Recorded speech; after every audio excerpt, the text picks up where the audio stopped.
Hello, everybody. I'm Tamara Latta, joined by Nick Hamilton. Two evenly matched teams talent-wise, the Los Angeles Clippers and Golden State Warriors met for the second time this season. Over the past 2 years, the respect and feeling of distaste has become conspicuous between both teams. Ladies and gentlemen, grab your popcorn and turn up your volume because both teams spewed out some honest words. I know you would like to win every game that you play, but what other team gets your team this amped up? This is probably the most. Our guys love playing against the Clippers. It's turned into a good rivalry, and they, we talked about it before the game. They enjoy it because they know how good the Clippers are, and they respect the Clippers, and they know if they don't play at their highest level, we're probably not going to win. So this is probably the highest our guys get for a regular season game. Good players. And they're consistent. They're good every year, so you got to respect that. Obviously, you have a coach who won a championship. They got a great coaching staff, so it's a lot of respect for those guys.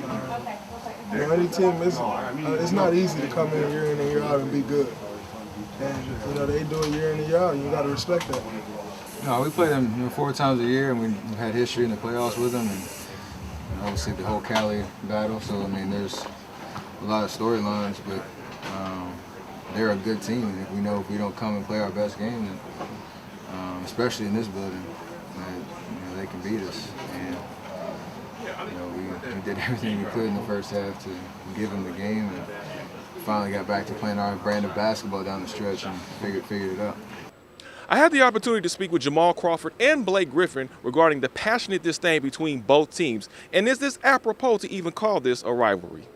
You can't beat everybody, so I wouldn't say that's really a rivalry. They've won and faced in the playoffs once, so I wouldn't really call this a rivalry.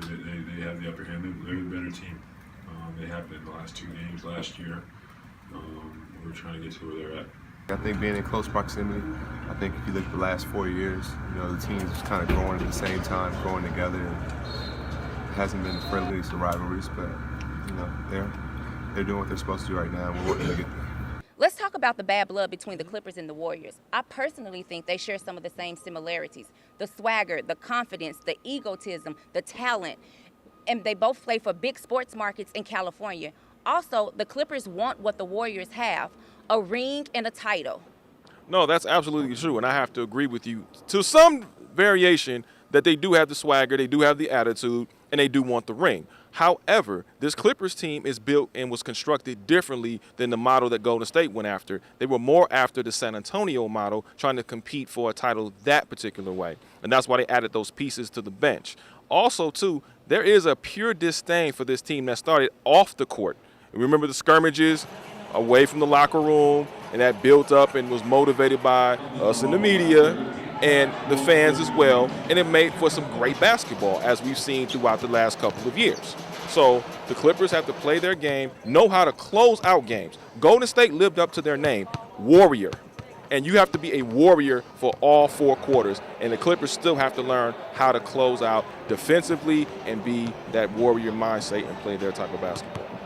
And with that being said, make sure you log on and stay tuned all season long for all your exclusive interviews, news, and updates on the Los Angeles Clippers at www.rebelmediagroup.net. Check us out. From downtown LA, reporting from Staples Center for Tamara Latta, I'm Nick Hamilton. Keep it locked.